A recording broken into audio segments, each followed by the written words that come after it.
إلا بالله العلي العظيم. بسم الله الرحمن الرحيم. الحمد لله الملك الحق المبين، والصلاة والسلام على سيد المرسلين حبيب إله العالمين والمخاطب بطه وياسين سيدنا ومولانا أبي القاسم محمد.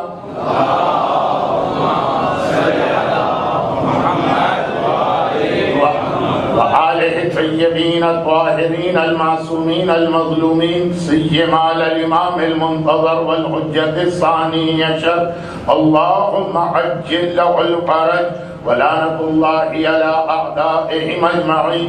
أما بعد، فقد قال الله عز وجل في كتابه المبين: بسم الله الرحمن الرحيم. وضرب الله مثلا للذين آمنوا امرأة فرعون إذ قالت رب ابن لي بيتا عندك في الجنة وقال يا أيها الذين آمنوا قوا أنفسكم وأهليكم نارا وقال إن الصلاة تنهى عن الفحشاء والمنكر وقال ذلكم أطهر لقلوبكم ولقلوبهم.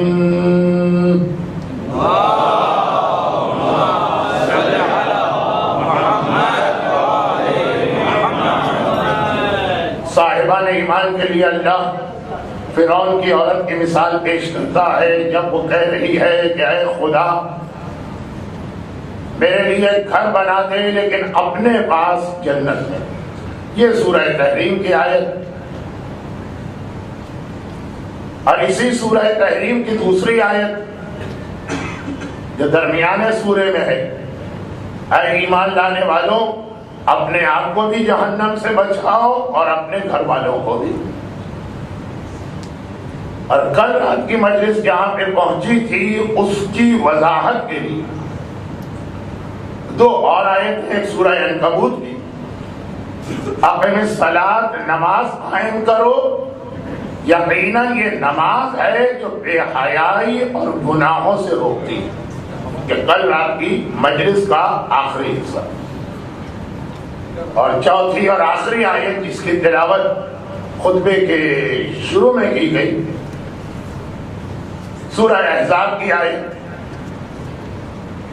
یہ عمل تمہارے دلوں کو بھی طاہر رکھتا ہے، پاک رکھتا، اور ان کے دلوں کو.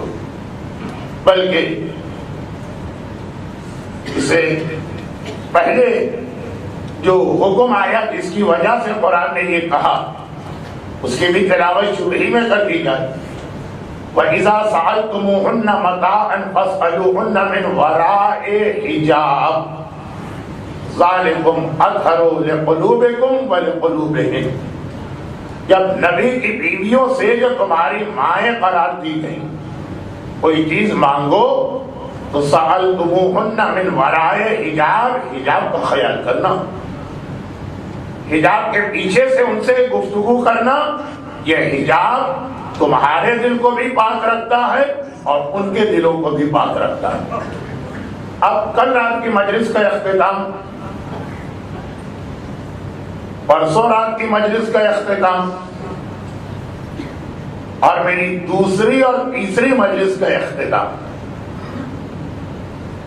میرے ذہن میں ساری ترتیب ہے کہ اب تک جو 6 مجلسیں ہو چکی ہیں اور آج یہ 7ویں مجلس ہے، تو ان 6 مجالس میں سے 4 ایسی مجلسیں تھیں جن کے آخر میں جو بات آئی تھی وہ نامکمل تھی، لیکن چونکہ وہ 2-3 باتوں کو جمع کر کے آج پیش کرنا تھا، اس میں دوسری اور تیسری مجلس کی آخری بات بھی نامکمل رہی. کیا بات تھی؟ اولاد. اور 2 دن پہلے کی مجلس خدیجہ طاہرہ کا خواب میں آ کر اپنے نواسے یا پوتے کا نکاح جو جناب زید شہید کی والدہ کی شکل، مختار کے تحفے، مختار کا تحفہ بنا. یہ بات جو پڑھی گئی تھی تو یہ عرض کیا گیا تھا کہ خالی ایک تاریخی واقعہ نہیں پڑھا جا رہا، وہ بھی اپنی جگہ ایک دلچسپ اور ضروری واقعہ ہے کہ ماضی قریب تک یعنی بہت قریب تک 2-3 سال 4 سال پہلے تک جناب مختار کی پرسنالٹی پہ بھی بہت زیادہ آرگومنٹ اور ڈسکشن ہوتا تھا. اب مختار نامے کی جو سیریل تیار ہو گئی ہے تو تقریباً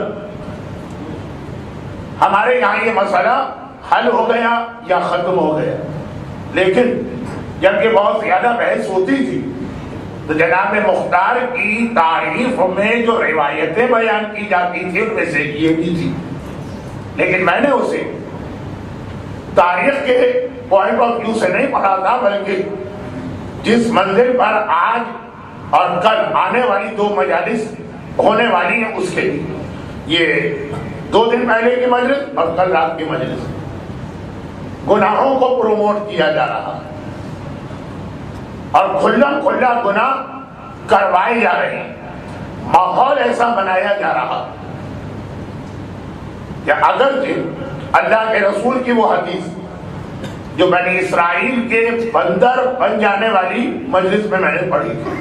ہماری مجلسوں کے حوالے ایسے ہی ہوتے ہیں، بندر والی مجلس، مچھلی والی مجلس، کتے والی مجلس. تو وہ جو بندر والی ایک مجلس،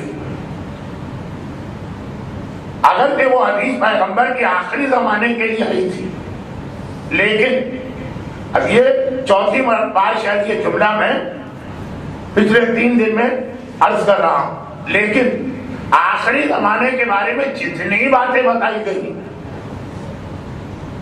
ان میں سے بہت سی باتیں چند دنوں کے لیے صحیح تو چوتھے امام کی زندگی میں آئی تھی. چوتھے امام کی زندگی کو اسی لیے بعض علماء نے کہا کہ وہ آخری زمانے کی ایک شبیہ اور کاپی.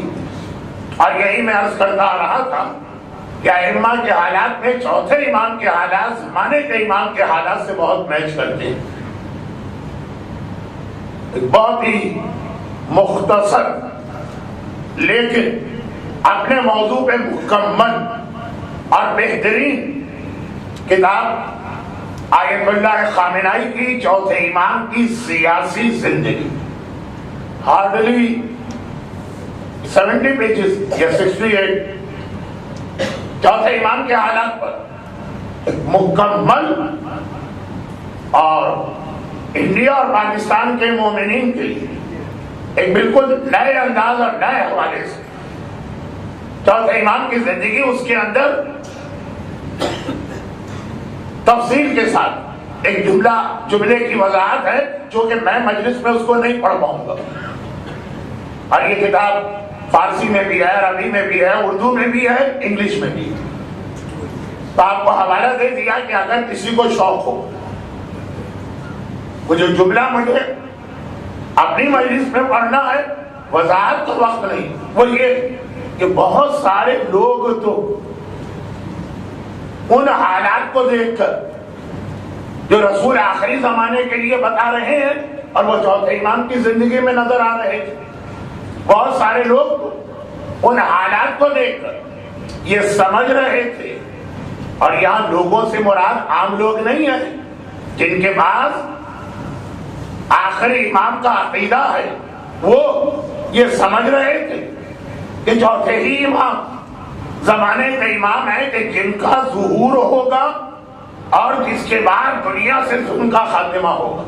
چوتھے امام کو امام زمانہ سمجھا گیا اور اس کی بہت ساری وجوہات میں ایک وجہ یہ بھی ہے کہ جو روایتیں آخری زمانے کے لیے بتائی جا رہی وہ چوتھے امام کے حالات میں بہت ہی مختصر مدت کے لیے. لیکن آخر اچھا دیکھیے، جب کوئی نشانی ہمارے سامنے آتی تو ہم یہ تو نہیں دیکھتے ہیں نا کہ کتنی مدت کے لیے. ایک نشانی آ گئی، مثلا اگر یہ نشانی آ گئی کہ دنیا میں روٹی ناپید ہو گئی، جو آخری زمانے کی نشانی ہے کہ پاک اور غیرت مند باپ ایک وقت کی روٹی کے لیے اپنی بیٹی کو بازار میں بیچ دے گا. غیرت مند باپ، یہ غیرت نہیں. کہا الفقر ان یکون کفرا. پیغمبر کے حوالے سے ایک حدیث یہ بھی بیان کی جاتی ہے کہ پیغمبر نے کہا یہ پیٹ کی مار بہت بری مار ہوتی ہے. یہ غربت جب آدمی پہ آتی ہے تو یہ آدمی کو کافر بھی بنا دیتی ہے. کفر کا راستہ پیٹ سے ہو کے گزرتا اب جس انداز سے بھی جس کا ترجمہ کیا جائے، واقعاً جن پہ یہ وقت آیا انہیں معلوم. تو اب ہمارے سامنے فرض کی کہ دنیا کے ایسے حالات ہو جائیں کہ واقعاً کھانے پینے کی چیزوں کی اتنی کمی ہو جائے. اب ہم یہ کو تھوڑی دیکھیں گے کہ یہ حالات 2 سال رہتے ہیں کہ 3 سال رہتے ہیں کہ 6 مہینے رہتے ہیں. اتنا انتظار بھی نہیں کریں گے کہ جو معصومین نے فرمایا کہ یہ بھوک اتنی بڑھ جائے گی کہ 1/3 دنیا اس کے نتیجے میں مر جائے گی. ہم وہ 1/3 دنیا کے مرنے کا انتظار نہیں کریں گے. ہم دیکھیں گے اتنی غربت نہیں، یہ میں غلط کہہ گیا، غربت نہیں، یعنی یہ جو حدیث ہے اس میں غربت نہیں. پیسہ ہوگا، روٹی نہیں ہوگی. یہ خالی پیور گولڈ، ذهب خالص، سونا. آج کل جب مجلسوں میں سونے کے بارے میں کوئی بات آتی تو لوگ کیونکہ فرق محسوس نہیں کر سکتے کہ یہ خراٹے والے سونے کی بات ہو رہی ہے یا جو عورتیں سونا پہنتی ہیں اس کی. تو میں پہلے اسی لیے واضح کر دیتا ہوں کہ اس سے مراد کون سا سونا. ایک صاحب چونک کے اٹھے کہ مولانا ہمارے سونے کا ذکر تو نہیں کر رہے. انہوں نے دیکھا کیسے کہ ہم سو رہے تھے؟ دیکھا نہیں، آپ کے خراٹے سنے. تو خلاصہ یہ ہے کہ سونا تک ہوگا، اگر ایک چیز ہی مارکیٹ میں نہیں ہے تو سونے کا فائدہ کیا؟ تو خیر اب ہم اتنا انتظار نہیں کریں گے کہ یہ حدیث پوری ہو، آثار نظر آئے، پیسے ہیں، دولت ہے، گندم نہیں. ہم نے کہا بس یہ آخری زمانے کی نشانی آ گئی. اور آج کل ہمارے بچے جو انٹرنیٹ پر، فیس بک پر، سوشل نیٹ ورکنگ کی ساری سائٹس پر بیٹھے رہتے ہیں، ان کا پسندیدہ مشغلہ یہی کہ ذرا سی آخری زمانے کی نشانی کے آثار نظر آئے اور جھٹ سے انہوں نے ایک حدیث نقل کر کے یہ ثابت کر دیا کہ بس یہی آخری زمانہ. اب کتنی ایسی چیزیں جو کہ یہ میرا اس سال کا موضوع بھی نہیں ہے، اور میرا ایک اندازہ مارچ میں جب میں آیا تھا اور کچھ تقریریں کی تھی، اس سے میرا ایک اندازہ تھا کہ مسقط کے مومنین کو اس مسئلے پر مجھ سے زیادہ معلومات، اور وہ اس حیثیت میں نہیں تھے کہ مجھ سے کچھ سیکھیں بلکہ مجھے سکھا سکتے تھے. تو پھر میں نے اس موضوع پہ ذرا سی بھی بات نہ اس وقت کی نہ اس سال کی. لیکن یہ جو ایک عادت ہمارے بچوں کی بن گئی، دنیا میں کہیں کوئی ایسا زلزلہ آیا جو آخری زمانے کی نشانی میں تھا، فوراً کہہ دیا یہ نشانی پوری ہو گئی. دنیا کے کسی ایسے شہر کی تباہی کی خبر آئی، آخری زمانے میں 23 شہر تباہ ہوں گے تب امام آئیں گے، مگر 23 میں سے 22 کی تباہی یقینی نہیں ہے. اب میں آپ کے سامنے پڑھتا ہوا شرمندہ ہوں، آپ 4-5 کتابیں کھول کے ابھی مجھے حوالے دکھا دیں گے، ہو سکتا ہے درمیانے مجلسی کوئی صاحب کتاب لہرا دیں. تو خیر 23 میں سے 22 شہروں کی تباہی یقینی نہیں ہے، بغداد کی یقینی. اب جہاں آثار نظر آئے فوراً کہہ دیا. میرا موضوع یہ نہیں، میرا موضوع تو وہ جملہ تھا کہ ایسی بہت ساری نشانیاں جو آخری زمانے کے لیے بیان کی گئی وہ چوتھے امام کے دور میں پوری ہونے لگی. اور جب یہ نشانیاں پوری ہونے لگی تو ایک نظریہ یا ایک عقیدہ یہ ذہنوں میں جڑ پکڑ گیا کہ یہی ہے وہ آخری امام. پیغمبر آخری امام کے حوالے سے 3 قسم کی حدیثیں ارشاد فرمائی. یہ ذرا سا میں موضوع سے پھسلا. ایک بہت ہی خاص الخاص صحابیوں کو، جابر بن عبداللہ انصاری جیسے عظیم صحابی. بھئی اس صحابی کی عظمت کا کیا کہنا کہ جس سے شہزادی کونین براہ راست حدیث کسان کی روایت تلاوت کرے. شہزادی کا حجاب، شہزادی کے آواز کا بھی پردہ، تو کتنا عظیم صحابی ہوگا کہ جابر کو یہ ساری حدیث روایت کی گئی. اور ہمارے لیے تو جابر ایک اور وجہ سے ایک خصوصی اہمیت رکھتے ہیں کہ ساری دنیا میں اس وقت تیاریاں ہو رہی. اربعین کی زیارت کے لیے کربلا جانا. اربعین کے پہلے زائر کا نام جابر تھا. بلکہ یہ بھی ایک عجیب بات ہے جو اربعین کی مجلس میں دنیا میں ہر جگہ پڑھتا ہوں کہ اسی دن جابر کو بھی آنا تھا اور چوتھے امام کو بھی آنا تھا. ہر جگہ امامت ہر فضیلت میں آگے نظر آتی. کربلا کی زیارت میں اللہ نے آدھے گھنٹے کا فرق ڈال دیا. اب یہ تو میں اندازہ کر رہا ہوں. جابر پہلے آئے تھوڑی ہی دیر کے بعد, اگلے دن بھی نہیں, صبح و شام بھی نہیں, اگلی تھوڑی ہی دیر کے بعد چوتھے امام بھی آ گئے. زیارت میں اولیت کا شرف جابر کو ملا. اب یہ لفظ میں نہیں کہوں گا کہ نعوذ باللہ چوتھے امام اس سے محروم رہے.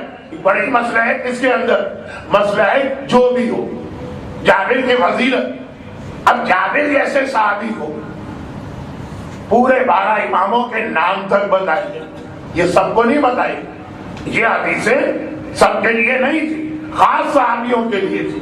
بلکہ باقی لوگوں کے لیے تو یہ حدیثیں اتنی عجیب تھی پیغمبر کے بعد کہ جب جابر چوتھے امام کے زمانے میں ہی پانچویں امام کو یاد کرتے تھے, کیونکہ رسول نے اپنا خصوصی سلام جابر کے ذریعے پانچویں کو بھجوایا تھا. اور یہ یاد رکھیے گا, پانچویں کے امام بننے کے بعد نہیں, چوتھے کی زندگی بلکہ پورا واقعہ. اب یہ اتنے مشہور واقعات ہیں کہ میں خود اپنے آپ کو بعض اوقات برا بھلا کہتا ہوں کہ میری زبان میں ہی تفصیل کیسے آ گئی. آپ کا وقت بہت قیمتی وقت ہے, ضائع نہیں کرتا. بلکہ پانچویں امام کا بچپنا تھا, جابر نے سلام پہنچایا. پانچویں امام اپنے بابا چوتھے امام کے پاس گئے اور یہ بتایا کہ اس طرح ایک بوڑھے آدمی نے یہ سلام مجھے پہنچایا. وہ پورا واقعہ آپ نے زندگی بھر مجلسوں میں سنا. لیکن مدینے والے جابر کو پاگل کہتے تھے نا, بڑھاپے کی وجہ سے ان کا دماغ کام نہیں کر رہا, کیونکہ ناموں والی حدیث وہ بہت کم صحابیوں کو بتائی گئی اور جابر جیسے اسٹیٹس کے صحابی. پھر دوسری وہ حدیث آئی جس میں نام نہیں آئے, خالی عدد آئے اور نام کے حوالے سے رک کے. پھر ایک جملہ ایسا کہوں کہ آپ کہیں گے مولانا اپنے آپ کو برا بھی کہتے جا رہے ہیں اور پھر بھی وہی غلطی کیے جا رہے ہیں. اس زمانے کے امام کے حوالے سے کئی حدیثوں میں نام آتے اور تقریباً یہ طے شدہ بات کہ جتنی ناموں والی حدیثیں سب ضعیف نہیں ہیں, ضعیف کی سب سے کمزور ڈگری پر. اب جیسے 3 دن پہلے کوئسچن آنسر میں 313, جب 313 کے نام آ جائے وہ نام والی حدیث بہت کمزور ہو. سفیانی کا نام آ جائے وہ نام والی حدیث بہت ضعیف ہو. سید حسنی کا نام آ جائے وہ نام والی حدیث ضعیف نہیں بہت ضعیف ہو. وہی کوئسچن آنسر میں جو ایک لفظ میں نے کہا تھا کہ عربی میں اکبر ہو, اصغر ہو, عالم ہو, ازلم ہو, اضعف, سب سے کمزور. تو خیر یہ بھی ایک شوق ہے کچھ لوگوں کو, اور جیسا کہ میں نے کہا کہ مسقط میں تو میں اس موضوع پہ زبان بھی کھولنے کو تیار نہیں, لیکن جب بعد میں بات نکلی تو بچوں کے لیے خالی, ان پڑھے لکھے لوگوں کے لیے نہیں جو ابھی کتاب پہ کھول رہے ہوں گے کہ فلاں کتاب کے فلاں صفحے پہ تو اس امام کے نام سے یہ حدیث آئی ہوئی ہے. خیر تو اسے رکھیے ایک طرف. مدینے والوں کے ناموں والی حدیث اتنی عجیب تھی کیونکہ بہت کم صحابیوں کو بتائی گئی. پھر دوسری حدیث وہ تھی جس میں عدد آیا تھا 12. یہ پہلے کے مقابلے میں مشہور تھی, لیکن حکمرانوں کی مصلحت کی وجہ سے اس حدیث پہ بہت پردے ڈالے گئے. پہلی والی حدیث رسول نے پردے ڈالے, دوسری والی حدیث دشمنوں نے پردے ڈالے, اب تیسری حدیث آخری زمانے کے کچھ حالات, لیکن عام لوگوں کے پاس نہ نام تھے نہ تعداد تھی, تو چوتھے امام کو آخری امام سمجھا جانے لگا. کیوں؟ آخری زمانے کئی نشانیاں چوتھے امام کے زمانے میں پوری ہونے لگی. اب صرف اس لیے ایک کی جانب اشارہ کر رہا ہوں کہ اس کا ذکر 2 دن مجلس میں ذرا تفصیل سے آ گیا تو اس تفصیل سے فائدہ اٹھاؤں. اور وہ یہ کہ حج نہیں ہوگا, خانہ کعبہ توڑا جائے گا, یہ آخری زمانے کی نشانیوں میں. لیکن چوتھے امام کے زمانے میں پوری ہو. کل ہی آپ نے سنا کہ 2 ہی بار اب تک خانہ کعبہ ٹوٹا اور دونوں بار چوتھے امام کے زمانے ہی میں ٹوٹا. اب ایک نشانی نہیں کئی نشانی جمع ہونے لگی تو یہ خیال بڑھنے لگا کہ یہی ہے آخری امام. اور یہاں رک کر ایک چھوٹے سے سوال کا جواب دے جو بالکل میرے موضوع سے ہٹ کر. خانہ کعبہ گرا دینا گناہ کبیرہ اور مومن کی توہین، مومن پہ تہمت، مومن کی بے عزتی اور مومن کی غیبت. حدیث کا لا گئی اس کو دوہرا نہیں رہا. اب غیبت میں ایک لفظ آتا، ایک تو وہ بہت مشہور حدیث ابو ذر غفاری نے کہا یا رسول اللہ ہم غیبت کو تھوڑی کرتے، ہم تو وہ عیب بتاتے جو اس کے منہ پہ کہتے ہیں. رسول نے کہا یہی تو غیبت ہے جس کی خرابی میں بتا رہا ہوں. جو عیب اس میں پایا ہی نہیں جاتا ہے وہ تو تہمت ہے جو غیبت سے بھی بہت بڑا گناہ ہے، 1000 گنا بڑا. تو ایک تو یہ بہت مشہور حدیث ہر ایک کو پتا ہے کہ غیبت کہتے ہی اسے جو آپ اس کے منہ پہ کہنے کو تیار ہوں جو اس کے اندر عیب وہ پایا جائے. مگر لفظ یہ آتا ہے کہ غیبت خالی زبان سے نہیں ہوتی. آج کل تو غیبت کی نئی قسم آ گئی. یہ جو انٹرنیٹ اور یہ جو فیس بک اور یہ جو ساری سائٹس نکلی، اب بہت کم لوگ بینک میں جاتے ہیں. ای بینکنگ آج کل ہوتی، ایئر لائن کا ٹکٹ آج کل ای ٹکٹنگ ہوتی، اسی طرح آج کل ای غیبت ہوتی. غیبت کا تصور ہی بدل گیا. فیس بک پہ آ جائیے، انٹرنیٹ کی چیکنگ والے فوراً پہ جائیے بغیر کوئی لحاظ کیے ہوئے جو جس کا دل چاہتا ہے. کسی کا کارٹون بنا دیا، کسی پہ تہمت لگا دی، کسی پر تہمت نہیں حقیقی ہے بتایا، یہ ای غیبت. اور ای غیبت جو ہے زیادہ خطرناک ہے عام غیبت کے مقابلے میں. اب ای غیبت پہ کبھی الگ سے گفتگو ہوگی، لیکن یہ جو الیکٹرانک غیبت ہوتی ہے آج کل اس کے حوالے سے کہ غیبت زبان سے بھی ہوتی، زیادہ تر تو یہی مشہور تھا. یہی وجہ ہے کہ معصومین کے صحابیوں کا ایک طریقہ کار ہے اور لوگوں نے کہا کہ یہی چیز آگے چل کر، اب یہ میرا جملہ نہیں، یہی چیز آگے چل کر چنگم کی ایجاد کا سبب بنی، لیکن وہ میرا جملہ نہیں. معصومین کے اصحاب اتنی بڑھائی سنتے تھے امام سے غیبت کہ اپنے منہ میں کنکر رکھ کے بیٹھا کرتے. زبان اگر آزاد ہوگی کتنی ہی کوشش کریں پھسل جائے گی اور غیبت ہو جائے گی. اسے آزاد رہنے ہی نہ دو. کیونکہ جب میں غیبت کی پوری تاریخ بتاتا ہوں جو میں نہیں بتا سکتا، نہ وقت ہے اور نہ ہی یہ میرے لیے مناسب. حجت الاسلام مولانا ہاشم جعفری صاحب، یہ آپ کی ذمہ داری ہے کہ ان چیزوں میں ان سے رابطہ کریں. لیکن جب میں غیبت کی تعریف بتاتا ہوں جہاں پہ لوگ کہتے ہیں مولانا اس کا مطلب تو یہ ہے کہ ہونٹوں پہ تالا لگا کے بیٹھے، میں کہتا ہوں ہاتھ تو خالی ٹونٹنگ میں کہہ رہے ہیں. امام کے زمانے میں اصحاب امام ہونٹوں میں تالا لگا کے بیٹھتے تھے، وہ کنکر رکھا کرتے تھے. جب کچھ بولنا پڑے تو کنکر نکالیں گے، بولیں گے، پھر دوبارہ کنکر رکھ لیں گے. لیکن بات کہیں سے کہیں جا رہی ہے، قول زبان سے، لیکن تحریر سے بھی غیبت ہوتی، وہ جو میں نے ابھی مثال. اور غیبت کبھی اشارے سے بھی ہوتی. پیغمبر کی بیوی کے پاس جو ایک خاتون مسئلہ پوچھنے آئی تھی اور جب گئی تو چونکہ ان کی ہائٹ کا قد بہت کم تھا، بطور مذاق ہاتھ سے اشارہ کیا، پیغمبر نے فوراً ٹوک دیا. یہ کیا گناہ کبیرہ کر رہی ہے؟ یہ ہاتھ کے اشارے سے بھی غیبت ہے.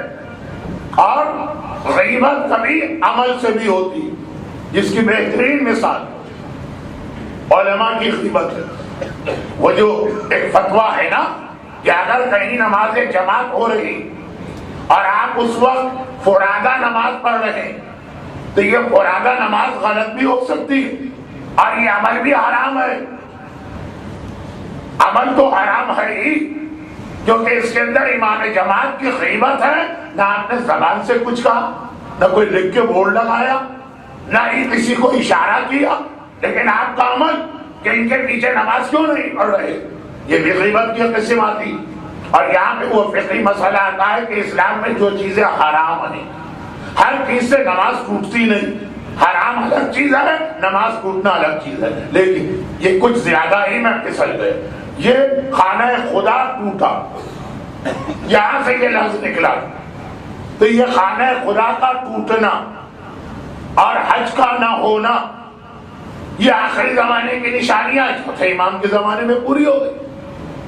تو یہ جو ایک جملہ، اچھا پہلے دن کا جملہ تو آپ کے ذہن میں رہنا چاہیے کہ میری 10 کی 10 مجالس تربیت اولاد پر ہوں، شادی کے نظام کے بارے میں ہوں، نماز کی اہمیت بیان ہو رہی ہو، حضرت آسیہ کی دعا بتائی جا رہی ہو، عذاب قبر کا تذکرہ ہو رہا ہو، چوتھا امام ہر وقت میرے ذہن میں ہے، ان کی کوئی حدیث، ان کے زمانے کا کوئی واقعہ، ان کے زمانے کے حالات، اس کو ذہن میں رکھتے ہوئے بات کی جائے گی. تو اب چوتھے امام کے زمانے اتنی یہ نشانیاں پوری ہونے لگی جو آخری زمانے کی نشانی ہے.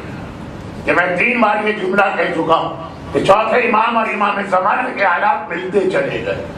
خاص طور پر آغاز ہی ایسا ہوا کہ اللہ کے رسول نے یا کسی اور معصوم نے چوتھے امام کی ماں کے حوالے سے بھی کچھ اشارے کیے تھے.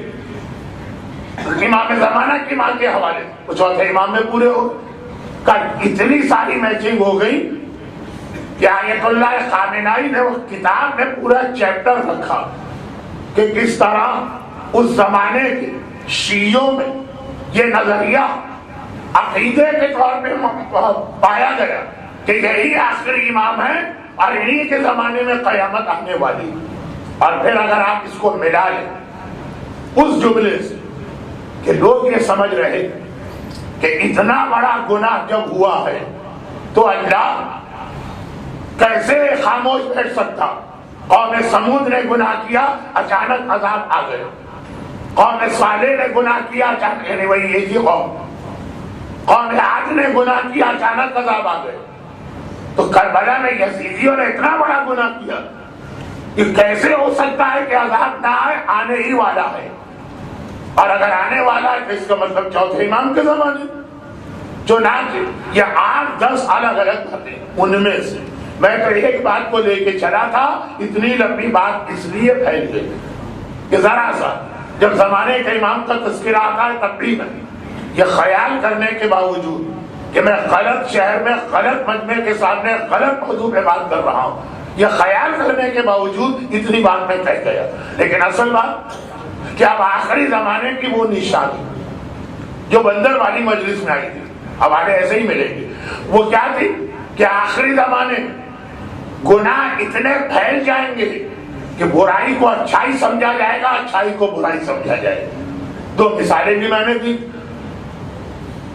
پہلے حرام کھانے والا حرام کھاتا تھا، چھپاتا تھا اپنے حرام روزی کو، لوگوں کو پتہ نہ چلے، اس لیے کہ سوسائٹی میں، معاشرے میں، گلی میں، محلے میں، بلڈنگ میں توہین ہوگی. فلاں صاحب رشوت لیتے، فلاں صاحب سود کھاتے. آج الٹا مسئلہ، احمق سمجھا جاتا ہے، بیوقوف سمجھا جاتا ہے. اگر اس کے گھر میں غربت ہو اسی کو 10 گالیاں سنائی جاتی ہے. حجاب وہ زمانہ تھا کہ حجاب نہ کرنے والیاں بھی ذرا ڈری سہمی رہتی تھی، حجاب کا احترام تھا. آج الٹا ہو گئے. کیونکہ وقت نہیں ہے کہ میں نئی مثال لاؤں. پتا چلے کہ بچی حجاب کرتی ہے چاہے اس میں دنیا کی ساری کوالٹیز کیوں نہ ہو، بھائی اس کا رشتہ نہیں چاہیے. تو خیر خلاصہ یہ کہ یہ پیغمبر نے آخری زمانے کے بارے میں بتایا اور میں نے حدیث بھی اسی لیے پڑھی. لیکن یہ چوتھے امام کے زمانے میں پورا ہونے لگا کیونکہ گناہوں کو پروموٹ کیا جا رہا. گناہ کرنا الگ ہے، گناہوں کو پھیلانا الگ ہے. باقاعدہ سرپرستی کی جا رہی ہے. ہر حکمران شراب پیتا ہے، مجمعات میں پیا جاتا ہے. مکہ مکرمہ میں شراب چوتھے امام کے زمانے میں پی جا رہی. لوگوں کے دل سے نفرت نکلے گناہوں. چنانچہ چوتھے امام کے جہاد خاص طور پر آپ یہ دیکھیں گے. اور یہاں پر ایک بہت اہم بات آ رہی ہے، لیکن وقت جو کہ بہت گزر گیا تو یہ بات بھی آج نامکمل رہے گی.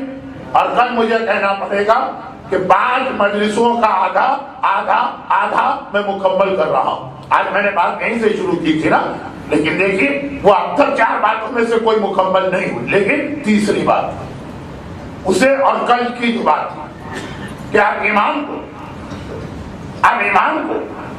اس گناہوں کو پھیلانے کا جو ایک معاشرے کے اندر ایک مشن شروع کیا گیا، اب اس پہ قابو پانا، کنٹرول کرنا. اور امام نے اس کے لیے 2 طریقے اختیار کیے. ایک جو کل بات آ رہی تھی، عذاب قبر، عذاب قیامت اور عذاب پورے صراط.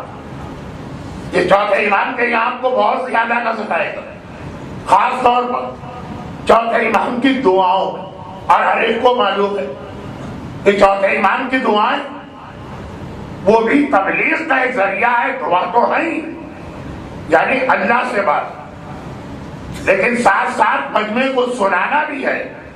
آج بھی آپ خانہ کعبہ کی زیارت کو جائیے تو آپ کو بتایا جائے گا کہ یہ وہ جگہ ہے جہاں کھڑے ہو کر چوتھے امام صحیفہ کاملہ کی آدھی سے زیادہ دعائیں ارشاد فرمائی. یعنی ایسی جگہ جہاں ہر وقت مجمع رہتا اور لوگوں کے کان ایک دوسرے کی آوازوں کی جانب دل نہ جائیں تب بھی متوجہ ہوتے. یہ جو موبائل میں گانوں کی رنگ ٹون خانہ کعبہ کی دیواروں میں آتی ہے، ہمیں نہیں سننا پڑتی. تو دعا ہے بھی. اور چوتھے امام تو لہجہ ہی وہی ہے جو علی ابن ابی طالب کا خود ہی دل کھینچتا. یہ آواز سنو تو صحیح.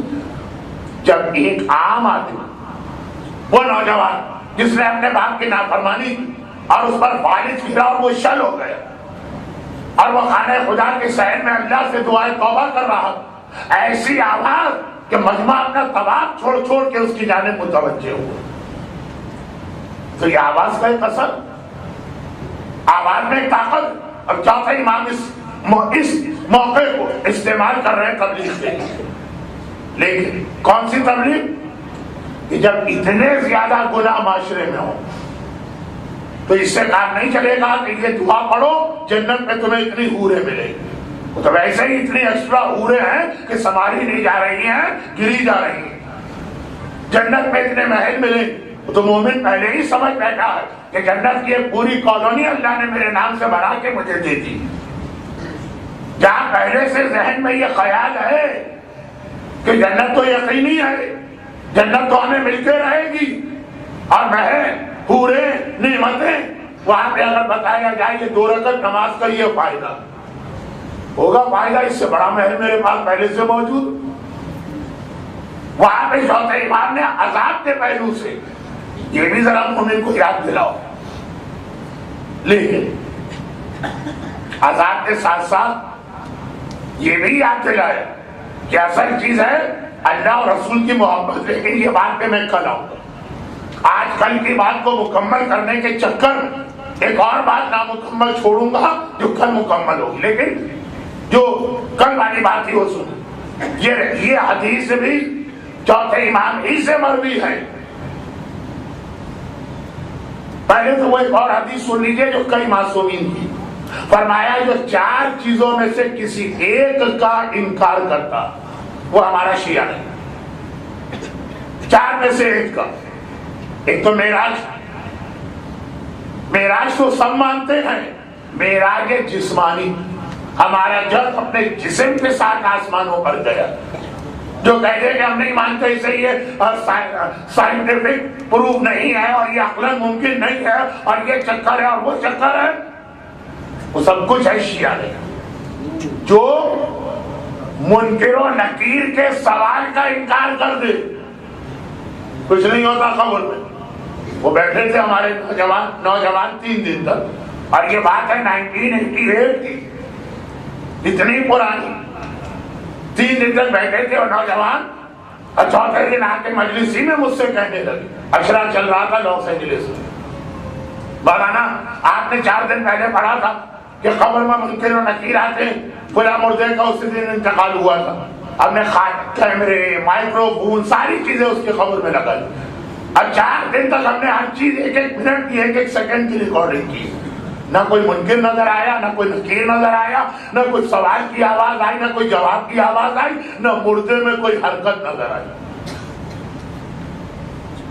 گرچہ اس قسم کے آئنسٹائن اور نیوٹن تو ہر دور میں پائے گئے، خالی آج کے نہیں، خود چوتھے امام کے زمانے میں سوال نہیں ہوا کہ فرزند رسول نہیں، پانچویں امام کے زمانے آپ کے بھائی کو جو سولی دی گئی، تو اس طرح تو کئی مجرموں کو سزائیں دی جاتی۔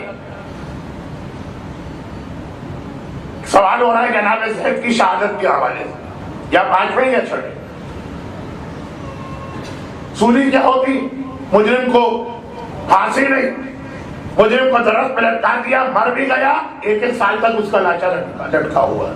کہاں گیا وہ عذاب قبر؟ تو 1 سال ہماری آنکھوں کے سامنے نظر آ رہا ہے۔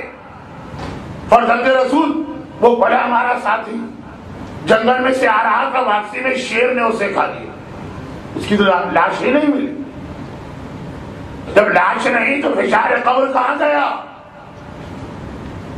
فرزند رسول وہ ہمارا بزنس پارٹنر تجارت میں گیا تھا۔ پرانے زمانے میں ہوائی جہاز تو تھے نہیں، ورنہ یہی سوال ہوائی جہاز کے لیے بھی۔ اس کا پانی کا جہاز ٹکڑے ٹکڑے ہو گیا، ڈوب گئے سب لوگ۔ کیا میں شعر نہیں پڑھتا ہوں، غالب کا ہے نا کہ اگر دریا میں مر جاتے نہ میت ملتی، نہ لاشا اٹھتا، نہ رسوا ہوتے، خیر میت ہی نہیں ملی، قبر ہی نہیں بنی، تو فشار قبر اور عذاب قبر کہاں؟ ہر دور میں ایسے عقل مند سقراط بقراط ہوتے ہیں۔ خالی لاس اینجلس کے نوجوان 3 دن کی ریکارڈنگ لے کے نہیں، خود امام کے سامنے شیر نے کھا لیا، قبر ہی نہیں ہے، وہ تو شیر کے پیٹ میں چلا گیا۔ اور اگر سمندر میں ڈوب گیا تو قبر ہی نہیں ہے، وہ تو پانی میں چلا گیا۔ اور اگر سولی پہ لٹکا ہے تو وہ تو آگ کے سامنے 1 سال ہو گئے۔ اور امام کا جواب بھی آپ کو معلوم ہے کہ چوتھے، پانچویں اور چھٹے امام سے الگ الگ موقعوں پہ حدیثیں پوچھی گئی، سب کے حوالے دے کے پڑھوں تو 2 منٹ کے بعد 10 منٹ میں ہوگی، سب کو میں نے ملا دیا۔ امام نے وہ جواب دی جس سے آج یہ بچہ بھی جانتا، اس وقت لوگ نہیں جانتے۔ امام نے کہا کہ فشار قبر کا مطلب ہے قبر دبائے گی۔ اصل مسئلہ قبر نہیں ہے، اصل مسئلہ جسم کا اور روح کا دبنا ہے۔ تمہیں کیا پتا ہوا کا کتنا دباؤ ہے، پانی کا کتنا دباؤ ہے، وہ شیر کے اسٹمک یا معدے میں جائے گا، وہ کس طرح سے اسے دبائے گا۔ یہ جو عذاب ہے، ہوا، پانی، انسان کے بدن کے پرخچے اڑ جاتے ہیں، چتڑے ہو جاتے ہیں، اتنا دباؤ ہوتا ہے اس میں۔ لیکن دیکھیے مذاق اڑانے والے تو امام کی حدیثوں کا بھی مذاق اڑا رہے۔ فرمایا جو منکر و نکیر کے سوال کو نہ مانے وہ ہمارا شیعہ نہیں۔ تیسری چیز اس سے فوراً ملا کے، اور جو عذاب قبر کا انکار کرے، وہ کوئی اور مذہب ڈھونڈ لے، وہ ہمارا شیعہ نہیں ہو سکتا۔ اور چوتھی چیز جو شفاعت کا انکار کرے اور یہ کہے کہ آل محمد گناہگار کی بخشش نہیں کرا سکتے، وہ ہمارا شیعہ نہیں۔ اور یہ سارے اسٹیجز ہیں، بڑے عجیب انداز سے حدیث آئی ہے۔ معراج، منکر و نکیر، عذاب، پھر شفاعت۔ شفاعت کی ضرورت ہی اس وقت پڑے گی جب پہلی 2 چیزوں کا مانتے ہو۔ اگر آپ کہیں کہ نہ عذاب ہے نہ منکر و نکیر، آپ بڑے جنت میں گئے، تو شفاعت کی ضرورت ہی کیا؟ تو شفاعت چوتھے نمبر پہ اہمیت کم ہونے کی وجہ سے نہیں آئی، ضرورت کی وجہ سے آئی۔ اور منکر و نکیر کے بارے میں یہ حدیث چوتھے امام ہی کی ہے، چوتھے امام کی حدیث ہے، عام طور پہ مشہور ہے اور کئی حدیثوں میں بھی کہ منکر و نکیر قبر میں 6 سوال کرتے ہیں۔ مجھے میں نے ایک دن پڑھا تھا، نہیں 3 اور سوال کرتے ہیں، مگر 3 سوال ہر ایک سے نہیں ہوتے ہیں، 6 سوال ہر ایک سے۔ جو وہاں فیل ہو گئے، جو میٹرک میں فیل ہو گیا، اس کو انٹر میں نہیں بیٹھنے دیں گے۔ جو پہلے 6 کا جواب دے گیا، اب یہ بہت کم لوگ ہوں، یہ 1000 میں 1 ہوگا، یہ 10,000 میں 1 ہوگا، یعنی دنیا میں جو مومنین کی آبادی ہے 7 بلین کے مقابلے میں وہ پرسنٹیج لگا لیجیے، پہلے 6 کے جواب میں 99% لوگ فیل، تو بات ختم، وہیں سے عذاب۔ لیکن جو کامیاب ہو گئے، اللہ، نبی، رسول امام، قرآن، اسلام، کعبے کا جواب دے دیا، وہ کون ہوگی؟ صاحب ایمان۔ جب وہ کامیاب ہوئے، 3 سوال اور پہلا سوال یہی ہے کہ جوانی کیسے گزاری؟ بڑھاپے میں تو ہر آدمی متقی بن جاتا، بڑھاپے میں تو ہر آدمی پرہیزگار بن جاتا، جب بھیڑیے کے دانت گر جاتے، شکار کے قابل نہیں رہتا تو وہ بھی تسبیح لے کے بیٹھ جاتا، جب 900 چوہے پورے ہوتے ہیں تو بلی بھی حد پہ چلی جاتی ہے، 900 کے بعد نہیں 800 کے بعد حد پہ جاؤ تو کمال ہے۔ تو خیر، سعدی کا شعر گلستان کا کہ جوانی میں توبہ کرنا یہ انبیاء کا طریقہ ہے، بڑھاپے میں تو بھیڑیا بھی شریف بن جاتا ہے، جوانی کیسے گزاری؟ یہ پہلا سوال۔ اور دوسرا سوال، اپنا مال کمایا کیسے اور تیسرا خرچ کیسے کیا؟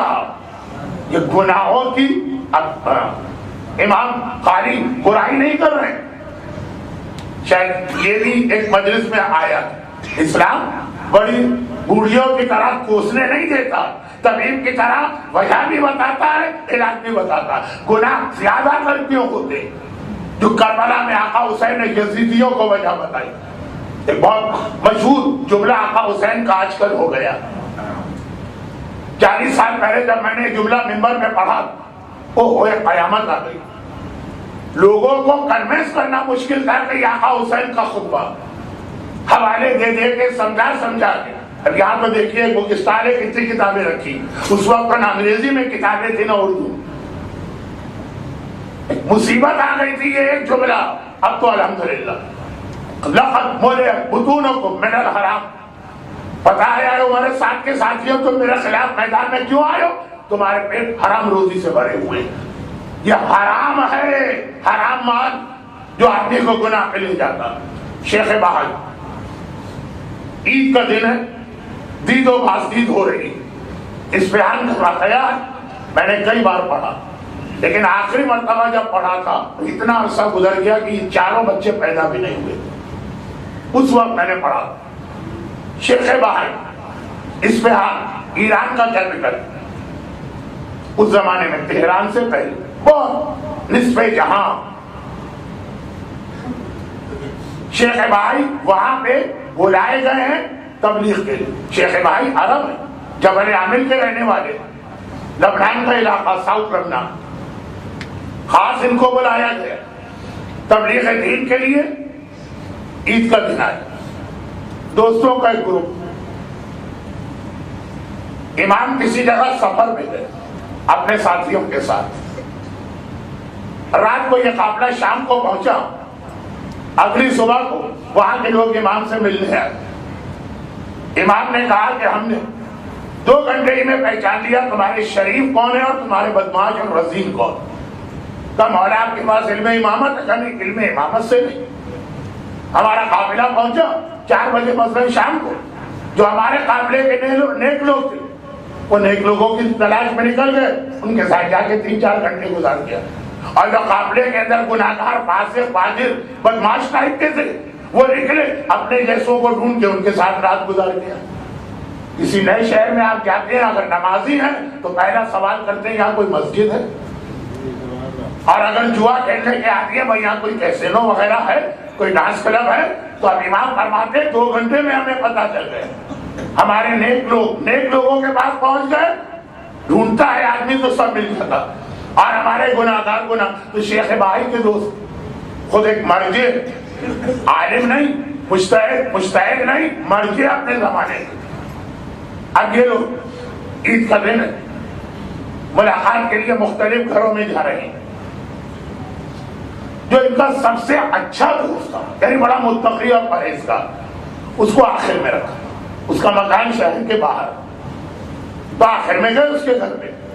شہر کے باہر پرانے زمانے میں قبرستان بھی بنائے جاتے ہیں، چنانچہ ایک جملہ جو میں مجلس میں بہت کہتا ہوں یہ بات سمجھانے کے لیے، جنت البقیع کا قبرستان پیغمبر کے زمانے میں شہر سے بہت باہر تھا۔ آج جو مسجد النبوی مدینے میں ہے اس وقت رسول اللہ کے زمانے کا پورا شہر اس کے اندر آ چکا ہے، بازار، کھیت، باغات، کنویں، گھر، ساری چیزیں، پورا شہر مدینہ رسول کے زمانے میں۔ اور بقی اس کے بعد تو شہر کے باہر قبرستان ہوتے، مگر یہ بہت ہی مقدس دوست غریب تھا تو اس نے اپنا مکان بھی شہر کے باہر بنایا. آخر میں اس کے آگے چھوٹا سا گھر، بیچارہ غریب آدمی ہے مکان مقدس، لیکن وہاں پہنچے تو عید کا دن، مہمان پہ مہمان آ رہے ہیں. اس کے گھر میں پہلے سے کچھ عورتیں آئی ہوئی تھی. اب وہ شیر خورما اور سیوئیاں اور کیا کیا جو عید کے دن کھلایا جاتا. گھر چھوٹا تھا. اس نے معذرت کر لی کہ میرے پاس اتنا انتظام نہیں کہ عورتیں ہیں تو مردوں کو بھی میں بٹھاؤں. اور بہرحال آل محمد کا ماننے والا مکس گیدرنگ تو نہیں ہوگی. ہم تو بہن بہن کہہ کے جا کے بیٹھ جائیں گے اور بھائی بھائی کہہ کے مذاق بھی شروع کر دے گی. لیکن آل محمد کے چاہنے اور ماننے والے بات بھی سمجھ میں آ گئی کہ ٹھیک، حجاب مکس گیدرنگ اسلام میں جائز نہیں، نہ عید کی شادی میں، نہ مجلس و ماتم میں، نہ برتھ ڈے پارٹی میں، نہ شادیوں کے موقع پر. خیر تو اب کھڑے باہر، کہاں کھڑے رہے؟ سامنے قبرستان ہے. ہر قبرستان میں فاتحہ پڑھنے کے لیے جو لوگ آتے ہیں ان کے لیے سٹنگ ارینجمنٹ ہوتا ہے، بیٹھ کے جاتے. عورتیں تو آپ کو پتا ہے اب جو ان کی باتیں شروع ہو رہی ختم ہی نہیں ہوتی ہے. خیال ہی نہیں ہے کہ باہر دوسرے لوگ انتظار کی زحمت اٹھا رہے ہیں. اب یہ بیٹھے بیٹھے تھک گئے شیخ باہری اور ان کے دوست. ایک ذرا بہت ان میں جولی ٹائپ کا تھا، مذاق کرنے والا. اس نے قبرستان کو دیکھا، کہا قبر کے مردوں زندہ کے پاس آیا، اس نے تو ہمیں داد و فریاد نہیں دی، تمہیں ہماری دعوت کر دو. اور مذاق. وہ کونے سے آواز آئی، بسم اللہ، کل ہی آئیے گا، آپ کی دعوت ہے. قبرستان کا مردہ اگر کسی کو بلائے یہ بہت بری نشانی ہوتی ہے. خاص طور پہ میرے شہر لکھنؤ میں جہاں ہمارے بزرگوں کے زمانے میں، یعنی بہت پرانی بات نہیں، میرے والد اور والدہ کے زمانے میں کوئی مر جاتا تھا نا تو اس کی میت دروازے سے نہیں نکالتے، دیوار توڑ کے دروازہ بناتے کہ بھائی یہ دروازے سے نکالیں گے ملک الموت پہچان جائے گا اس گھر کو، پھر بار بار آئے گا. ایسا چپکے سے نیا دروازہ بناؤ کہ اگلی دفعہ آئے تو چترا کے رہ جائے کہ وہ دروازہ ہے کہاں جہاں سے ہی میت نکلی. یہ ماحول تھا. بہترین ہے کتاب شہید دستخیب شیرازی کی برزخ، جس کا پہلا ہی واقعہ شیخ عبد الطاہر والا میں مجالس میں عذاب قبر میں بہت پڑھتا ہوں. کراچی کے ایک ادارے رضویہ سوسائٹی میں ایک ادارہ مکتب اہل بیت ہے، اس نے اس کو چھاپ دیا. اب وہ چونکہ برزخ یعنی قبر کے موضوع پر، تو ٹائٹل کے اوپر قبرستان کی تصویر تھی، عذاب کی نہیں، قبروں. گھروں میں کتاب لے جانا ممکن نہ رہا. خاندان کی عورتیں، نانیاں، دادیاں پیچھے پڑ گئی، بیٹا یہ کیا منوسیت لے کے آ رہے ہو، کیا نحوست لے کے آ رہے ہو، قبر کی تصویر گھر میں آئے، خبرداری کتاب نہیں لانے دیں. بیچاروں کو نیا ایڈیشن نئے ٹائٹل کے ساتھ چھاپنا پڑا.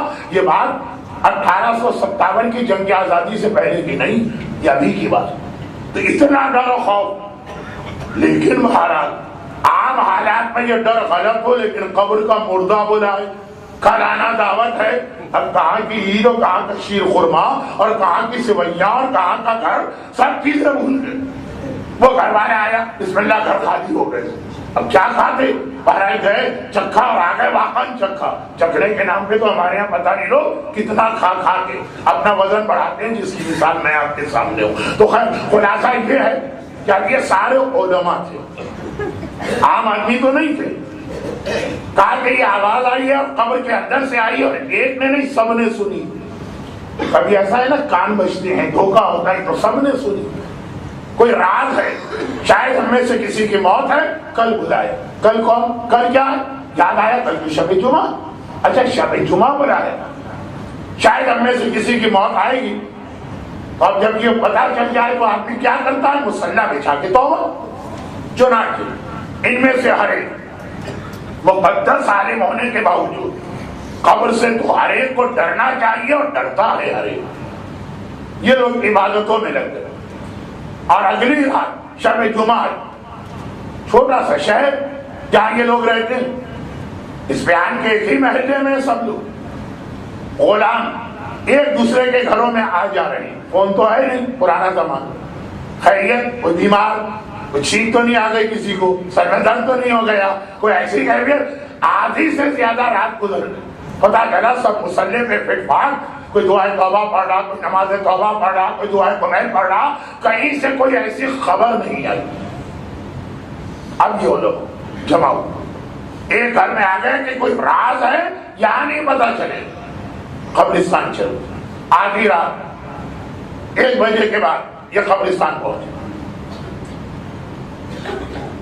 اب قبرستان میں بھی وہی جیسے قبرستان کا منظر ہوتا، کوئی خاص بات نہیں، کہا اس قبر کے قریب جاؤ، وہ کافی پیچھے تھی، وہاں گئے، قبر بھی بالکل جیسی ہونی چاہیے۔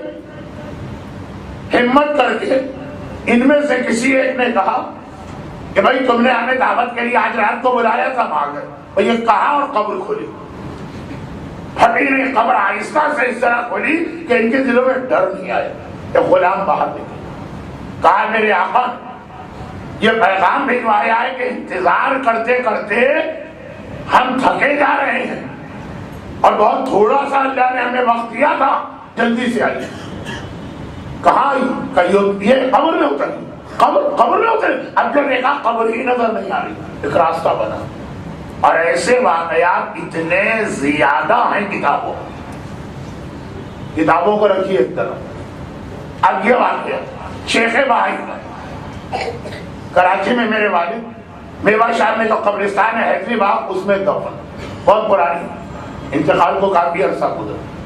110 سال کا جو وہاں گورکھن تھا، ریٹائرڈ تھا، اب تو اس کے پوتے، جس وقت کی میں بات کر رہا ہوں 1964-65، پوتے ووتے کام کرتے تھے اور بہت ریگولر ہم لوگ جاتے تھے فاتحہ پڑھنے۔ اب تو ان قبرستانوں میں فاتحہ پڑھنے جانا بھی بہت مشکل، موبائل جائے گا، والد جائے گا، جان جائے گی، خیر۔ تو یہ تو اس وقت کی بات ہے۔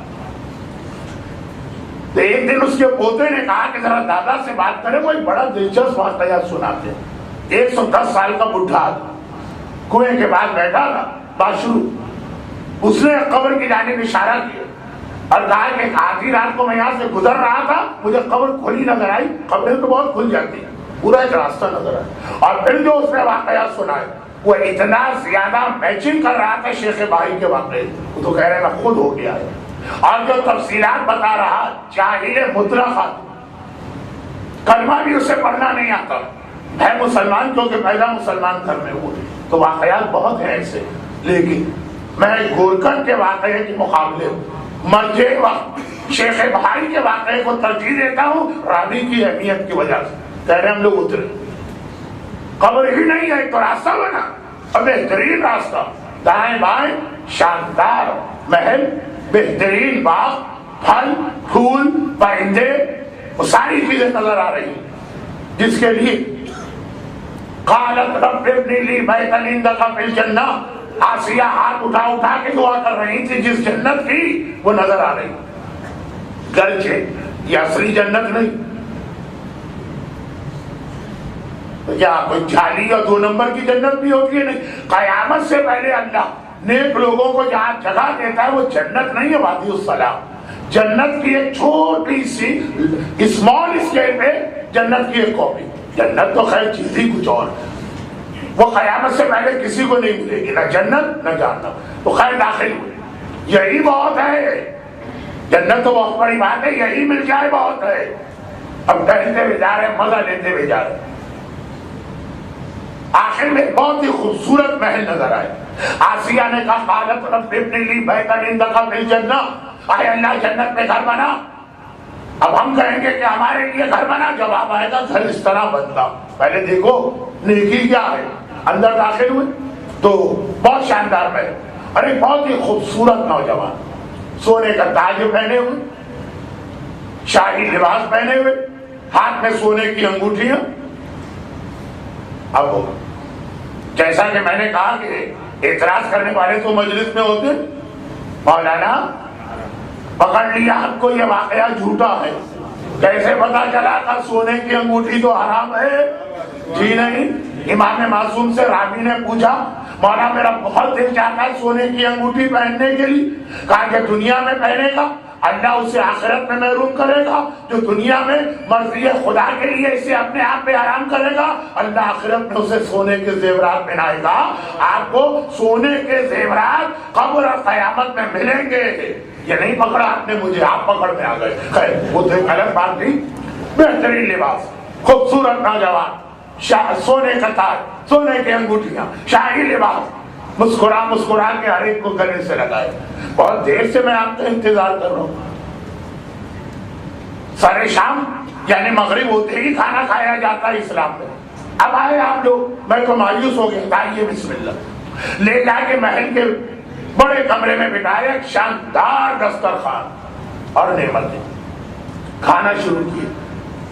اب جس کھانے پہ ہاتھ ڈالے اتنا لذیذ، کھائے جاؤ کھائے جاؤ کھائے جاؤ. اب گھبرا رہے پیٹ نہ پھٹ جائے، لیکن جنت کے کھانے کوئی قراری نہیں. اپنے ساتھی سے کہا، برابر والے سے، یہ کھا کے دیکھو بہت اچھا. اس نے کہا وہ کیا اچھا ہے؟ یہ والی ڈش کھا کے دیکھو یہ اس سے اچھی. تیسرے صاحب بولے پہلے والی ڈش کھا کے دیکھو یہ اس سے اچھی ہے. جنت میں یہی ہوگا. لیکن علماء اور شیخ بہائی جیسا صاحب معرفت عالم اب ہاتھ روکا اور اسے دیکھ کر کہا کہ کیا آپ نبی خدا؟ وہ کام اٹھا، معاذ اللہ یہ کیا کہہ دیا؟ کیا آپ کسی نبی کے نائب ہیں وسیع؟ کام اٹھا، یہ کیا کہہ دیا؟ کیا آپ ولی من اولیاء اللہ، اللہ کے اولیاء میں سے کوئی ولی ہے؟ دوست گھبرا گیا کہ آپ لوگوں کو کیا ہو گیا ہے، وہ جیسے عام آدمی کو کتنے بڑے رتبے پہ لے جا رہے. انہوں نے کہا پھر آپ ہے کون؟ اتنا شاندار محل، اتنی نعمتیں، وہ اپنی جگہ. یہ اجازت بھی ملی کہ دنیا سے مہمانوں کو بلاؤ. یہ کتنوں کو ملتی ہے؟ اس نے مسکرا کے کہا آپ نے مجھے نہیں پہچانا؟ میں تو آپ میں سے ہر ایک کو جانتا ہوں اور آپ بھی ہر ایک مجھے جانتا. اب چکرا گیا، ایسا کون آدمی؟ کون ہو تم؟ کہا وہ جو آپ کے محلے میں گوشت کی دکان ہے، ایک ہی تو دکان ہے، میں وہ قصائی. اب کہنا نہیں چاہ رہے تھے کیونکہ جہاں مجلس کے بیچ میں رکا تھا کہ غیبت نہ ہو جائے، لیکن کبھی تعارف اور پہچان کے لیے کچھ جملے کہنا پڑتے. چنانچہ گھبرا کے کہا قصائی. وہ تو انتہائی کالا، بد شکل، بد صورت، چیچک کے داغ لیے ہوئے، آپ حالت میں سب غیبت. لیکن اس وقت کہ یقین نہیں آ رہا تم کہہ رہے ہو جنت میں کوئی جھوٹ بھی نہیں بول سکتا. اور ہم تو جانتے ہیں بھائی روزانہ گوشت لینے جاتے ہیں. مسکرا کے کہا کہ آپ علماء اس وقت اتنا آپ حیران ہو گئے کہ آپ خود بھول گئے. جب اللہ جنت دے گا تو جوانی بھی دیتا ہے، حسن بھی دیتا ہے، خوبصورتی بھی دیتا ہے، سارے عیب جو ہے اللہ ہٹا کے پھر جنت میں جگہ دیتا ہے. شاندار محل دے دیا اور آدمی اتنا ہی کھانا بھجم، شاندار باغ دے دیا آدمی اتنا ہی بدصورت. سنا ہے مور کی نگاہ پیروں پہ پڑتی ہے رونے لگتا ہے. تو جنت سوائے غم حسین کے اور کوئی غم ہونا ہی نہیں چاہیے. تو اللہ نے پہلے یہ چیزیں دی پھر جنت دی. ہاں اب یہ علماء تھے، ان کو ساری حدیثیں یاد تھی. اور یہ جملہ یاد رکھیے، بوڑھے کو اللہ جوان کرتا ہے پھر جنت دیتا. یہ یاد رکھیے یہ جملہ. اس سے کل چوتھے امام کا ایک اور واقعہ سامنے آئے گا اور بات کل کے موضوع پہ آگے بڑھے گی، مگر وہی کہ چوتھے امام کے حالات پس منظر میں رہیں گے.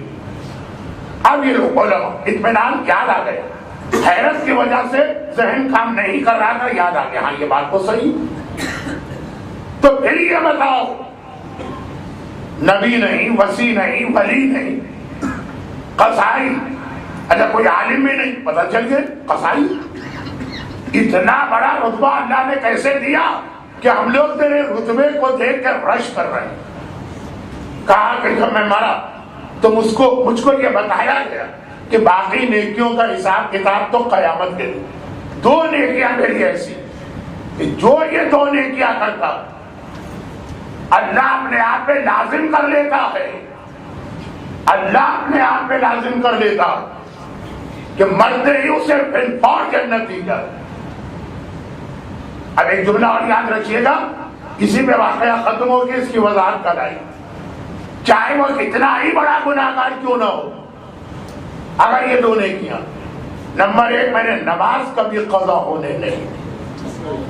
بزنس مین کے لیے اب الحمدللہ آپ لوگ ایسے مملکت اور ایسے علاقے میں ہے کہ جہاں سارا نظام ہی نمازوں کے حساب سے چلتا.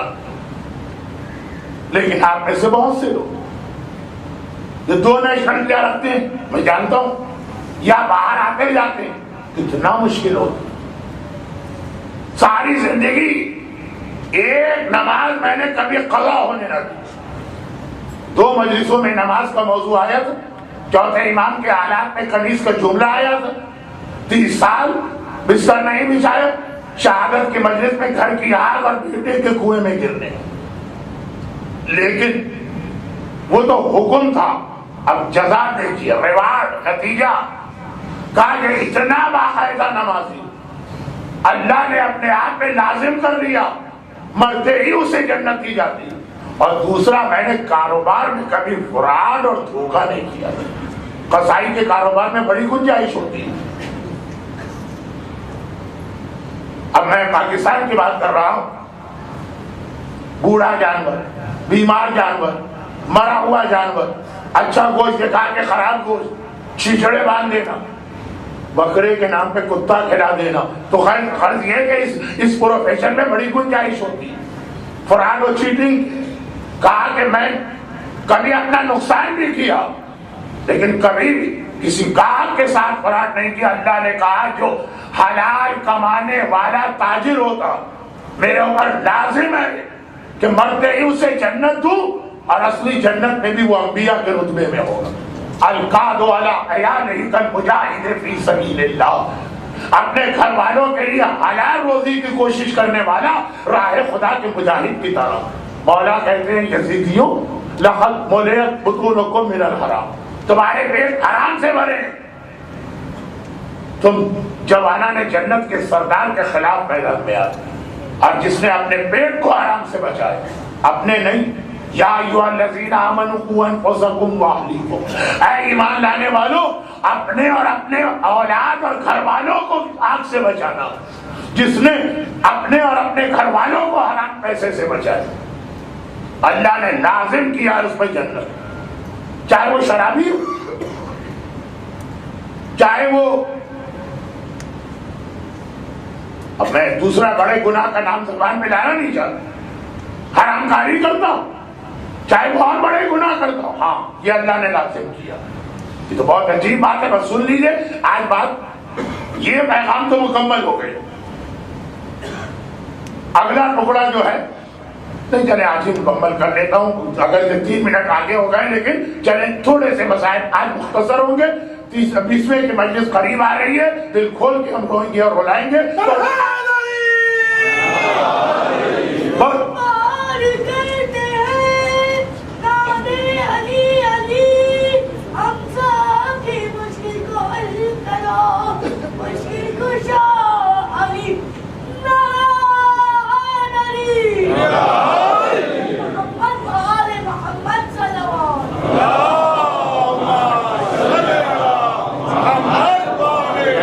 ادھر ادھر اس میں دیکھ رہا تھا، ایک گھڑی کچھ اور بجا رہی ہے، وہ مجھے 2.5 منٹ زیادہ دے رہی ہے، تو میں اسی کو دیکھوں گا.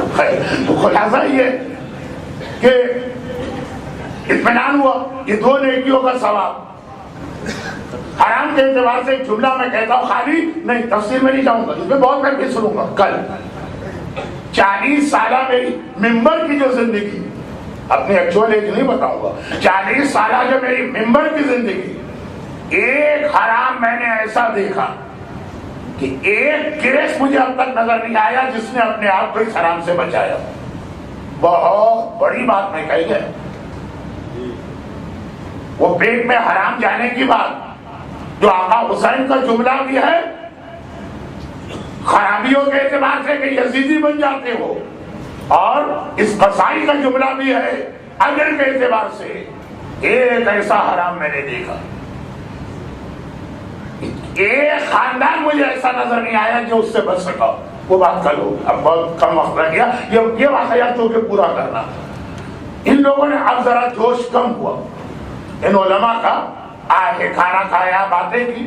اب محسوس کیا کہ ہر تھوڑی دیر بعد یہ قصائی تکلیف سے کر رہا. تکلیف ہو رہی، گھبرا گئے. جنت میں تکلیف، پھر یاد دلا دوں یہ جنت نہیں ہے، وادی السلام. بھائی کیا بات ہے. اس نے پیر سے موزہ اتارا، ایک انتہائی زہریلا کالے رنگ کا چھوٹا سا سانپ اس کے انگوٹھے پہ چمٹا ہے اور بار بار کاٹ رہا، ادھر کاٹتا ہے، یہ تکلیف کی شدت سے چیختا، پھر ایک آرام، اب چکرا یہ عذاب۔ دیکھیں یہ جو اس کی دوسری نیکی تھی نا، حرام کبھی نہیں کمایا، ہی اسی سے ریلیٹڈ ایک گناہ بھی، تو اللہ نے یہ لازم کر دیا کہ جنت ملے گی، لیکن ایسی اگر حماقت کی ہے تو اس جنت میں بھی تھوڑی سی سزا رہے۔ گھبرا کے کہا یہ کیا؟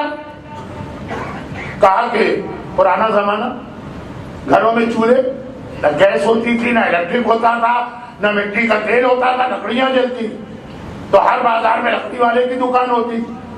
میرے گھر میں وہ لکڑیاں آتی تھی، مہینے کے آخر میں حساب ہوتا، 30 درہم کی لکڑیاں ایک مہینے میں استعمال کرتا ہوں، وہ لکڑی والا مر گیا، اور اس کے بچوں کو نہ کاروبار سے انٹرسٹ تھا، نہ ان کے پاس کوئی تفصیل تھی۔ آج تو ہر چیز کمپیوٹر میں ہے، آپ نے کھانا کھانا فٹافٹ دیکھ لیا کس کے اوپر کتنا دینا، کمپیوٹر تو ایک کھیل بن گیا ہے نا۔ کراچی میں گھر میں کام کرنے والی بھاسی 3 دن نہیں آئی، گھر والی نے کہا بھائی کہاں چلی گئی؟ کہا ضروری کام سے جانا تھا، بتا کے جاتی؟ کہا میں نے فیس بک پہ میسج تو دے دیا تھا۔ تو اب جب بھاسیوں کی یہ حالت ہے اور فقیروں کے پاس وہ کمپیوٹر ہوتا ہے کہ آپ کتنا کمایا کتنا، تو اب اس وقت کا ماحول، میں یہ حیران کہ اگر 2-4 سال اور زندہ رہ گیا تو ان بچوں کو یہ واقعات سمجھاؤں گا کیسے جنہوں نے چیزیں کبھی سوچی بھی نہیں ہوگی۔ تو اب وہ مر گئے، آدھے مہینے کے بعد 15 درہم باقی تھے، لکڑیاں تو آ رہی، نہ کسی نے آ کے پوچھا، نہ میں نے کوئی توجہ دی، بچوں نے بھی کاروبار بیچا باشا نکل گئے اپنے کاموں سے۔ یہاں جب پہنچا تو کہا تو اپنی گردن پر قرضہ لے کے آیا ہے 15 درہم کا، اور کسی بھی مسلمان کا قرضہ ایک ایسا گناہ کہ ایسے آدمی کی سزا کبھی معاف نہیں ہو سکتی ہے، جزا اپنی نیکیوں کے لے جا مگر اس کی سزا برداشت کرنا پڑے۔ اللہ کے رسول نماز جنازہ پڑھنے گئے، یہ شہید ثانی نے روایت رکھی، کسی معمولی عالم نے نہیں، ایسے عظیم مرد، کتاب القرض شرح نما جلد 2، نماز جنازہ پڑھنے گئے، پہنچے 2 آدمی باتیں کر رہے جنازے میں کہ بھائی یہ اتنا قرضہ اس کے اوپر ملا تھا، یہ دینے سے پہلے مر گئے۔ پیغمبر واپس پڑھ لیں، یا رسول اللہ کہاں جا رہے ہیں؟ کہا ایسے آدمی کی میں نماز جنازہ پڑھا ہی نہیں سکتا جو اپنی گردن پہ قرضہ لے کے جائے۔ مولا گیا، یا رسول اللہ اگر کوئی اور اس کے قرضے کی ذمہ داری لے لے؟ کہا کہ ٹھیک، مولا نے کہا میں اس کا قرضہ ادا کروں گا۔ تو پیغمبر نے نماز جنازہ پڑھائی، وقت کی کمی کی وجہ سے بہت جلدی میں نے بات کی۔ جنت میں جا کر بھی اب آپ کو ایسے کتنے نمازی ملے جو اتنا لوگوں کا حق دبا کے بیٹھے ہیں، اور نمازی بھی، یہ بیلنس ہونا چاہیے۔ قرضہ اتنی بڑی چیز۔ یہ دربار ابن زیاد میں جب مسلم ابن عقیل گرفتار ہو گیا تھے اور ہمارے ساتھ جیسے ملعون کو دیکھا تھا، ابن زیاد کے دربار میں مسلم گرفتار ہو گیا، دھوکہ دے کے گرفتار کیا گیا نا، گڑھا کھود کے گرفتار کیا گیا نا۔ لیکن اگر یہ کہا جائے کہ مسلم مسئلہ حجاب کی اہمیت کو واضح کرنے کے لیے گرفتاری کی، جس گھر میں تھے طوا کے، اس نے کہا تھا نا کہ آقا گھر میں بیٹھ کے مقابلہ کریں، آپ اکیلے، دشمن بہت زیادہ، کھلے کے اندر کیسے مقابلہ ہوگا؟ چاروں طرف سے حملہ، چاروں طرف کوفے کے مکان کی چھت پہ جو عورتیں بیٹھی وہ بھی تو آگ پھینک رہی ہیں۔ مسلم نے کہا طوا میں اپنی گرفتاری تو برداشت کر سکتا ہوں، یہ برداشت نہیں کر سکتا کہ میری وجہ سے تیری بے احترامی اور تیرے گھر میں یہ فوج داخل ہو جائے۔ اے ہاشمی شہزادے، اے علی یہ مشکل کشا کے داماد، اے عباس کے بہنوئی، اے میرے غیرت مند آقا، ایک عام ضعیف بڑھیا کے گھر کا اتنا لحاظ ذرا شام غریبہ آ کے وہ منظر کو دیکھتے، خیمے چل رہے ہیں اور یہ ظالم خیموں کے اندر درانہ گھسے آ رہے ہیں۔ گرفتار ہو گئے مسلم، ابن زیاد کے دربار میں آئے۔ ابن زیاد نے قتل کا حکم جاری کر کے کہا آخری کوئی خواہش ہے؟ عمر سعد کو دیکھ کر کہا میرے اوپر تھوڑا سا قرضہ، میری یہ زرہ اور ڈھال بیچ کر میرا قرضہ ادا کیا جائے، میں قرضہ اپنی گردن پہ لے کے نہیں جانا چاہتا۔ اللہ اللہ، جس مسلم ایسے وقت میں بھی قرضے کا اتنا خیال، اس کے چاہنے والے اور اس کے ماننے والے باقی باتیں کل ہوں، لیکن جب مسلم دربار میں آئے تو ایک چھوٹی سی روایت مجھے چوتھے امام کی یاد آ گئی، اور بس اسی پہ آج کی بات ختم۔ بعد واقعہ کربلا، مدینے میں کسی نے چوتھے امام سے سوال کیا تھا، مولا میں اس دن بھی دربار ابن زیاد میں تھا جس دن آپ قیدی بنا کے لائے گئے، اور اس دن بھی دربار ابن زیاد میں تھا جس دن آپ کا چچا مسلم ابن عقیل قیدی بنا کے لایا گیا۔ مولا مجھے پتا مسلم علی کے داماد ہیں، مجھے پتا ہے مسلم ابو طالب کے پوتے، مجھے پتا ہے مسلم بہت بہادر ہیں، لیکن آپ سے زیادہ تو نہیں نا، آپ تو امام زمانہ، آپ تو امام وقت ہیں۔ تو مولا آخر ایسا کیسے ہوا کہ آپ کا چچا جب آیا اس کے ہاتھ بندھے تھے، لیکن کس شان سے آیا؟ سینہ تنا، کمر سیدھی ہے، چہرہ اٹھا ہے، ابن زیاد کی آنکھوں میں آنکھیں ڈال کے بات کر رہے ہیں، اور جب آپ آئے سینہ سکڑا، کمر جھکی ہے، سر نیچے ہے، نگاہیں زمین پہ لگی ہیں۔ مولا آپ مسلم سے زیادہ بہادر۔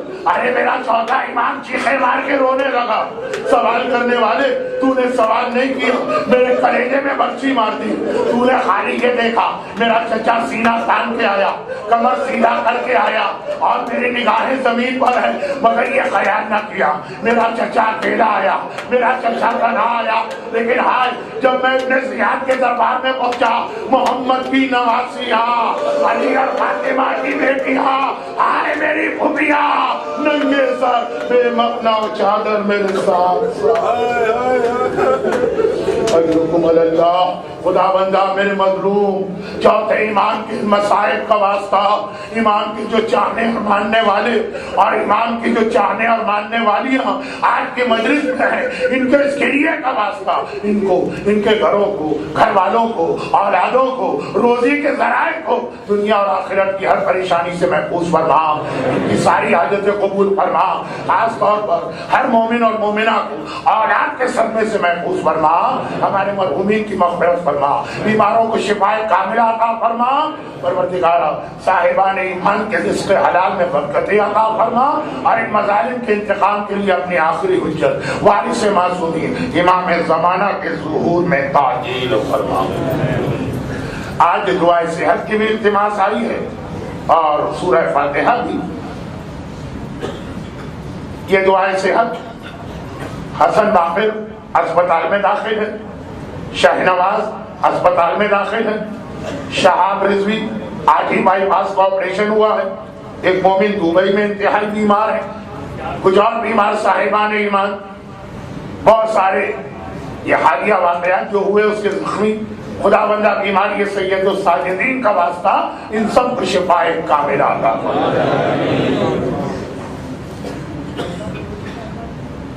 نماز وحشت کی بھی التماس ہے، اور پھر ایک سورہ فاتحہ بھی اور کچھ اور نام بھی ہیں، اس کو اس کے ساتھ ہم ملا لیں گے۔